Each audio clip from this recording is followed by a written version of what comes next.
صورة عرس أفراح عائلة الطيف عمارة العباسي عقد فرسان النويل.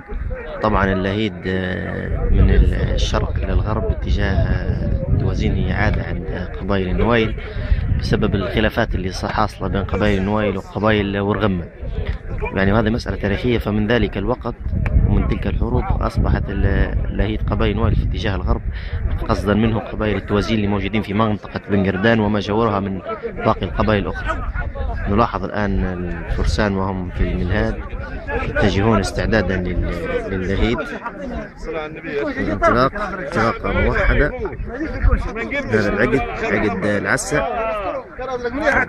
ايش الصلاة على النبي بالله يا شيخ. شوف الصلاة على النبي، شوف الصلاة على النبي. شوف الصلاة على النبي، شوف الصلاة على النبي، شوف الطرفيات، شوف الصلاة على النبي.